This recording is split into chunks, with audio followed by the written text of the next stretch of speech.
Bienvenido a nuestra exploración en profundidad del Cisma de Oriente, un evento crítico que tuvo lugar en la Iglesia medieval. El cisma marca un importante punto de inflexión en la historia de la fe cristiana, preparando el escenario para divisiones y conflictos que dieron forma al curso de las iglesias oriental y occidental. Nuestra narrativa comienza en el siglo XI, en un mundo donde el Imperio bizantino y la Iglesia católica romana eran pilares centrales. Sin embargo, comenzaron a surgir tensiones entre las dos potencias, principalmente debido a cuestiones de poder, doctrina y diferencias culturales. El punto central de división entre Oriente y Occidente era la autoridad del obispo de Roma, o Papa. Mientras Oriente mantenía una visión más colegiada del liderazgo de la Iglesia, Occidente afirmaba cada vez más la primacía del Papa, preparando el escenario para un cisma. El cisma alcanzó su clímax en 1054, cuando una serie de acontecimientos culminaron con la excomunión mutua del patriarca de Constantinopla y los legados del Papa. Esto marcó una ruptura clara e irreversible entre las dos iglesias. Las consecuencias del cisma llevaron al establecimiento de dos organismos eclesiásticos separados: la Iglesia Católica Romana en Occidente y la Iglesia Ortodoxa Oriental en Oriente. La ruptura de la unidad fue un acontecimiento profundamente trágico que marcó el final de 1000 años de historia cristiana compartida. A pesar del cisma, las tensiones ideológicas y políticas entre Oriente y Occidente continuaron afectando la fibra espiritual y moral del cristianismo. En Occidente, la Iglesia romana se enfrentó a cuestiones de corrupción y poder papal, lo que dio lugar a un importante movimiento reformista. En 1059, el Papa Nicolás II introdujo el proceso de elección papal mediante un cónclave de cardenales, una medida que tenía como objetivo reducir la influencia de familias poderosas y políticas malvadas en las elecciones papales. En 1075, el Papa Gregorio VII emitió el Dictatus Papae, un conjunto de 27 declaraciones que afirmaban la supremacía del Papa sobre las autoridades seculares. Esta batalla ideológica por el control de la Iglesia y sus líderes aumentó aún más las tensiones entre la Iglesia y el Estado y condujo a conflictos políticos en el mundo occidental. Por otro lado, en Oriente, el Imperio bizantino luchaba por su existencia contra el creciente poder de los califatos islámicos. Este constante estado de guerra y los consiguientes trastornos sociales y económicos pasaron factura a la disciplina interna de la Iglesia oriental y a su relación con el Estado. En 1204, la Cuarta Cruzada, originalmente destinada a Egipto, fue manipulada y se volvió contra la ciudad cristiana de Constantinopla.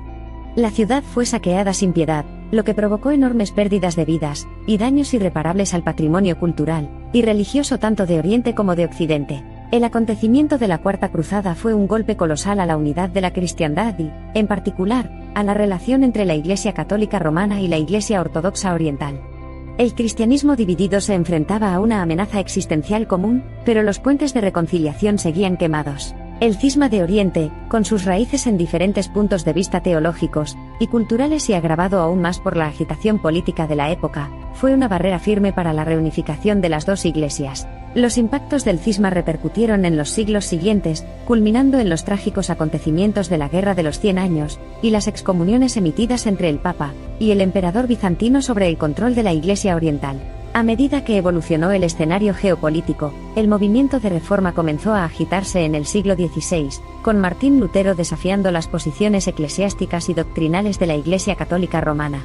Este movimiento también resultó en un cambio dentro de la Iglesia Ortodoxa Oriental, que finalmente condujo a la creación de un cristianismo multipartidista. A pesar de este panorama multifacético, el cisma de Oriente sigue siendo un capítulo crucial en la crónica de la Iglesia cristiana, que sirve como recordatorio de los peligros del poder desenfrenado y la capacidad humana duradera para la división y el conflicto. Sin embargo, incluso en la división y el conflicto, a menudo se siembran semillas de esperanza.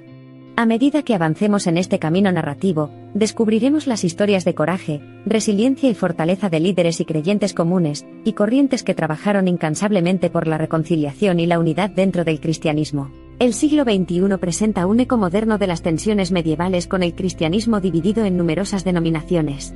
Sin embargo, los prometedores diálogos interreligiosos y ecuménicos entre las iglesias cristianas están fomentando vínculos más fuertes, la esperanza de una cristiandad más unida, construida sobre el respeto mutuo y los valores compartidos. En conclusión, aprendiendo de los errores y malentendidos del pasado, los cristianos continúan trabajando para curar las heridas de la división, abrazando el llamado a la unidad, y luchando juntos por una cristiandad armoniosa e inclusiva.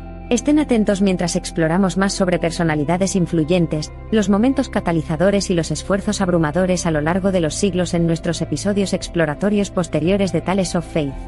Hasta entonces, recuerden, la fe no solo protege la tormenta, sino que también nos guía a través de la oscuridad de la historia y el tiempo.